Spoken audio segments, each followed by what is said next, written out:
سلامونه او احترامات مې قبول کړئ دوستانو. امید دی چې ټول به روغ جوړ یاستئ. د خاوندانو لخوا ښځو ته هغه درې خبرې چې د ښځو د سپکاوي او تحقیر سبب ګرځي او د طلاق لپاره لاره هواروي، نو له دې خبرو څخه ځان وساتئ. دا خبرې کومې دي په دې ویډیو کې تاسو سره شریکوم، خو که تر اوسه مو زموږ چینل نه وي سبسکرایب کړی، مهرباني وکړئ همدا اوس یې سبسکرایب کړئ.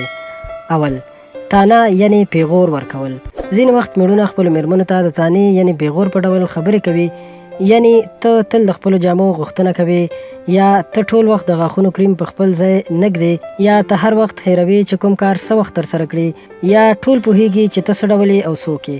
د خاوند ذهن ته په دې وخت کې یوازې د خپلې میرمنې په اړه منفي خبرې ورځي او مقابل کس چې میرمن یې ده د حقارت احساس کوي. په پیغور کې مقابل لوری یوازې منفي خبرې اوري، نو همداسې د یوازیتوب او ناامیدۍ احساس کوي. دویم، یوه خبره په څو ډوله کیږي. غیر مؤثره او غصه پارونکې جمله، یعنی ته ډېره بې عقله یې. د دې په ځای کې باید وویل شي ته یوه هوښیاره ښځه یې، خو نن دې چې کوم کار کړی ډېر عاقلانه نه دی، نو ښه به وي. یا همداسې غیر مؤثره او غصه پارونکې جمله، ته یوازې د کور کارونه نشي کولی، نو څه په درد خورې. د دې په ځای کې وویل شي چې تر کومه چې زه زیر شوی یم په دې اونۍ کې دې د کور کارونه سم نه دي کړي، نو ډېره به ښه وي. همدغسې بله غیر مؤثره او غصه پارونکې جمله چې ووایې ما ته دې هېڅ پام نشته، ستا له وسه هېڅ هم نه دي پوره، نو باید له دې په ځای دا خبره وشي چې پوهېږم په دې ورځو کې د فکر سم نه دی، خو که یو بل ته پاملرنه وکړو څومره به ښه وي.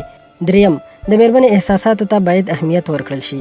معلومه خبره ده چې هر انسان، هغه که نر وي یا که ښځه، احساسات او عواطف لري چې باید احترام ورته وشي. که د غصې په وخت کې د خپلې میرمنې خبرې ورپرې کړئ او منې کړئ، په اصل کې مو د هغې احساساتو ته درناوی نه دی کړی.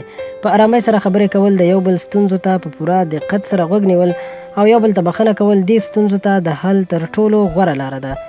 مننه کوم دوستانو چې ویډیو مو را سره تر پایه وکتله. په دې هیله چې ستاسو به خوښه شوې وي، نو ضرور یې در سره لایک کړئ، او که تر اوسه مو زموږ چینل نه وي سبسکرایب کړی، مهرباني وکړئ همدا اوس یې سبسکرایب کړئ. ډېره مننه.